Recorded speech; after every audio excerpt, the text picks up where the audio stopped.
H0 moins 1 minute. Well, all that's left to explain is the ignition sequence. Remember we said how power was passing from the ground to the launcher to make her autonomous.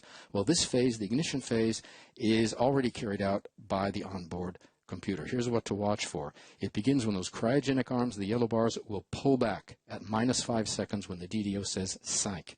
At 0, he will call out allumage, which is ignition, and the main engine will light. But we don't lift off quite yet. Count to 7. For 7 seconds, the computers are checking the performance in the main engine while it's burning on the pad. They'll do it twice to confirm it, and then give the order, follows OK, for ignition of the boosters. Final countdown. À tous de DDO, attention pour le décompte final.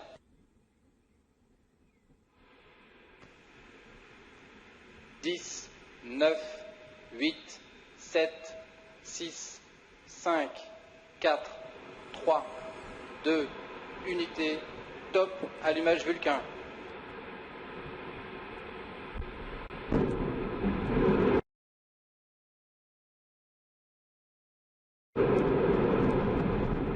Allumage EAP, décollage.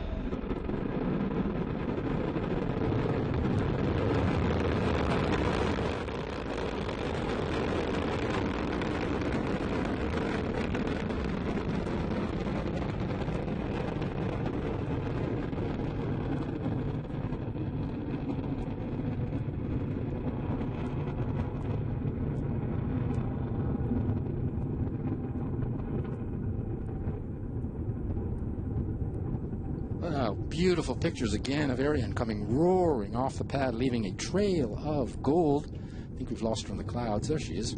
Did you see the cryo arms open at -5? Did you count to 7? Tous les paramètres sont nominaux. Everything is on board is okay, says the DDO. At 18:36 local time and right on time, Ariane began her mission, lifting off from the ground here in French Guiana, beginning her first mission of the year, rising into the clear skies over French Guiana, weighing 775 tons right now.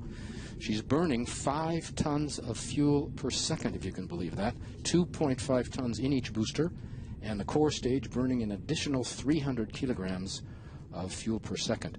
She is following the program in the onboard computer, which is located in the vehicle equipment bay below the satellites, which gives all the orders, including stage separation. We'll soon begin to see those.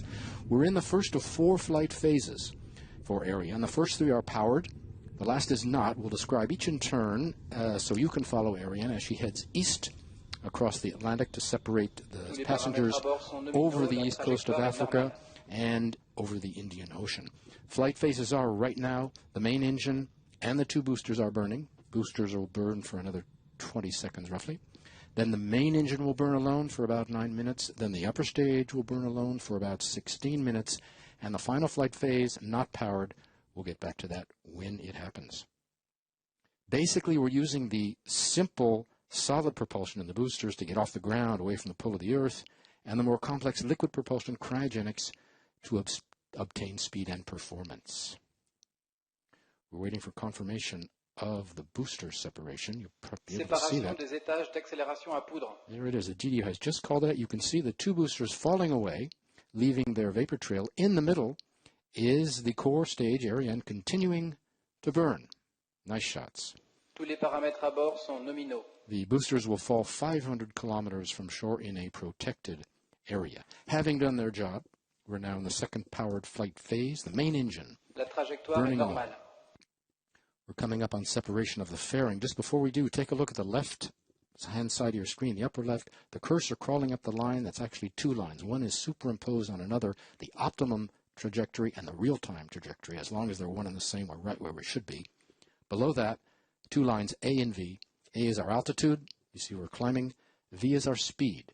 We need between 8 and 9 kilometers per second to inject the satellites. So watch the numbers. The DDO has just said that the fairing has been jettisoned. That's coming right on time. Exposing Amazonas 3. Now you can see the black and blue box on the right. The fairing protects the payload from shocks during Ariane's ascent through the atmosphere. Once we leave the atmosphere at about 100 kilometers up, we don't need it anymore. And we can drop the weight, which is about 500 kilos. The core stage, basically a big propellant tank with the engine, It uses cryogenic propellant. You've heard that word before. Cryogenics offer certain advantages over storable propellant, which is the other option, namely better performance. They can also be turned off and its motors can be reignited and can function longer, and we can see that with the upper stage, which is reignitable on the Ariane, and with the fourth stage called the frigate with the Soyuz. Ariane 1 to 4, previous models, owed their success mainly to storable propellant, not cryogenics. They're fuels that are kept in ambient temperature and don't evaporate like cold cryogenic does, and you saw that before liftoff with the constant topping up we needed. Storable propellant is also